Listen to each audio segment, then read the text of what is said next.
Here's why this is going to be India's golden decade in T20 cricket. After India won the World Cup in 2024 and after few retirements like Virat Kohli, Rohit Sharma and Ravindra Jadeja and the transitioning of the T20 team with Surya Kumar Yadav being the permanent captain, the Indian cricket team in the T20 format hasn't put a foot wrong. After the T20 World Cup, we are yet to lose a series, and even though we have been struggling in the other formats, it's great to see the youngsters in the T20 squad not being affected by it. Now, before we get into why this team is going to dominate T20 cricket for the foreseeable future, hit that subscribe button. To understand why India are at the place that they are currently and how they've been dominating T20 cricket, it's important that we go back into time into the 2022 World Cup where India struggled to make inroads. A clear issue with that squad was the way they went about playing T20 cricket. A lot has changed since then, not only in terms of intent but also the outlook of the entire squad itself, and it's very important to address the issue with that 2022 World Cup squad, and that was them carrying a lot of senior players who were not able to pull their weight in the squad. Not only that, you also had batters who were struggling to get runs up top and get the team off to good starts. With the evolving landscape of T20 cricket and just a lot of leagues all around the world, it was extremely important that the Indian players who were not playing in many other leagues other than just the IPL itself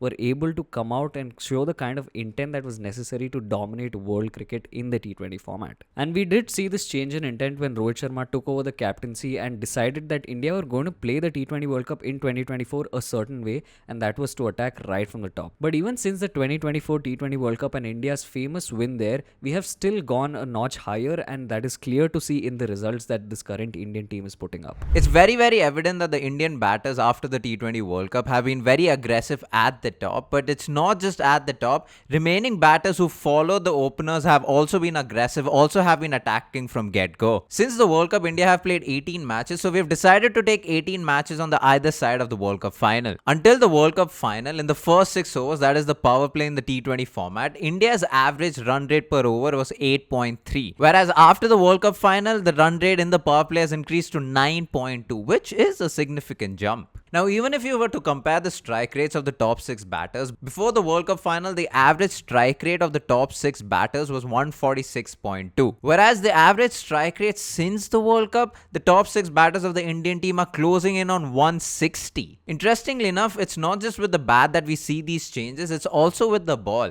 Until the World Cup, we were conceding about 7.1 runs per over and taking about 7.5 wickets per match. But since the World Cup, we might have become a little more expensive by giving away 7.6 runs per over, but we are compensating by taking a lot more wickets by taking 8.7 wickets per match. This just shows that even if the Indian team are 30 for 2 by the end of 4 or 5 overs, the batters coming in next will continue to attack, will continue to play their game, which is important in a T20 game because you will need to have a positive mindset to take the attack to the opposition. What has also helped India since the 2024 T20 World Cup is that more all-rounders have come into the fray itself. Interestingly, Hardik Pandya has become India's de facto choice to open the bowling with the new ball, and this means that there's just a lot more balance now because Hardik Pandya is someone who can come in that middle order, bat well, and that means he's providing extra cushion for more bowlers to come into the picture. Now, along with Hardik, you obviously have the normal fast bowlers who come into the picture. You have Arshdeep Singh, who's been exceptional with his performance. He's in fact India's highest T20 wicket taker at the moment.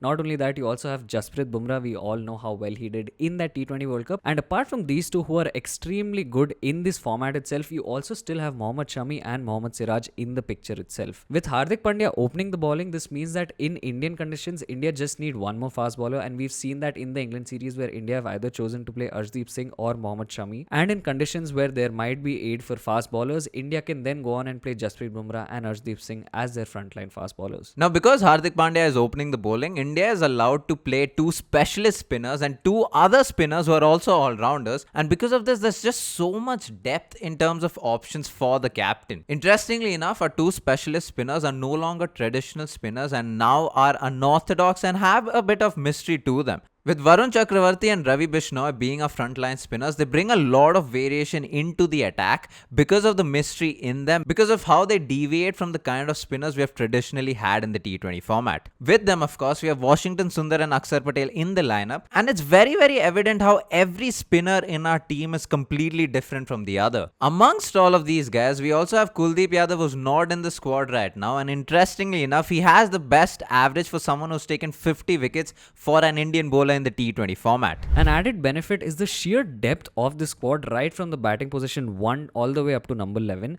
At the opening spot, you currently have Sanju Samson and Abhishek Sharma who are taking the duties for India, but in the backup openers, you have Yashasvi Jaiswal as well as Ruturaj Gaikwad. Apart from that, in the middle order, you have the services of Rinku Singh who's currently injured. You also have Riyan Parag. Both of these batters are explosive finishers, can play in the middle order and also ball a little bit of handy off spin. And now because both of these players are absent, you see Dhruv Jurel getting a go in the middle order and in that finishing position. He too is someone who can come in and take the attack to the opposition. Not only that, you also have the fast bowling all-rounders in Nitish Kumar Reddy and Ramandeep Singh that can provide that extra added cushion to the batting lineup and also that extra bowling option for India in seaming conditions. And even after I've taken all of these names, you still have a Harshit Rana and a Shivam Dubey who can come right into that middle order or that lower middle order, and both of them are explosive batters, can also ball handy medium pace. Now this in a sense is almost an overcompensation for our issues in the 2022 World Cup where team balance was a huge problem.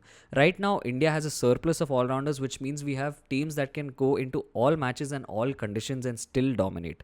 Not only that, you still have the top order batsman, someone like an Abhishek Sharma who can come and ball that 1 or 2 overs of handy left arm orthodox. All of this not only ensures that if a bowler is having a bad day, they can always look at another backup to come and complete their quota of 4 overs, but also India have a lot of different combinations of left hand, right hand, not only in the batting department but also in bowlers, which allows them to break the flow of the game itself. Now, in a first for the Indian team in the history of Indian cricket, we have a specialist T20 captain who's currently only playing the T20 format. Not only that, even though he's going through a rough patch right now, he is the best T20 batter for India, if not the world. One of the positives that's come out of Surya Kumar Yadav, the captain, and Gautam Gambhir, the coach, and the management is that they have pushed for a lot of all-rounders, a lot of options, and they've continued to push the intent with which the batters need to go about the batting. Abhishek Sharma in the recent interview has also talked about how Gautam Gambhir and the management have backed his style of play and have told him to continue doing the same. And what is very, very fascinating to see is that there are some players who are 30 plus, but they are not being carried by the team, nor are they a liability. They have not been selected for the brand value, but because of what they contribute to the team. It's a perfect blend of experience and youth, which not only allows them to handle pressure better, but to also play freely when the situation allows them to. Another observation in this T20 squad right now that's currently playing against England is that you see, like Surya Kumar Yadav, there are a lot of T20 specific players, which is a positive because they only have one format to worry about and focus on, and they can adapt their entire game in just this format. Finally, and something that can no longer be ignored is the usage of data in these T20 matches and also in cricket itself. It is no secret that India made sure that they made the best use of data to go ahead and win that T20 World Cup in 2024. Something that a lot of people don't think about what works in the favor of Indian cricket is that Indian players are not allowed to go and play in other T20 leagues around the world. Now what that means is Indian players' data is not easily available in the other leagues or for other team managements and analysts around the world. Now of course the Indian players do participate in the IPL and do play international cricket. It is just more likely for India to come up with a player who a lot of international players might not have seen and create immediate impact. Not only that, it also becomes tougher to plan for players who have not been seen at the international stage before, and even if they are someone who's been playing IPL or international cricket for a while, the data on them of course is limited as compared to their international counterparts. Now this has been a video on why we think India should be able to dominate T20 format in the next few years. If you have liked this video, like, share and subscribe, all that good stuff. We put out videos every Tuesdays and Fridays. All of our links are in the description below. If you don't follow us on Instagram or Twitter, go follow us there. Make sure you guys follow our community posts too and subscribe to our newsletter if you haven't already. Thank you so much for watching. Peace.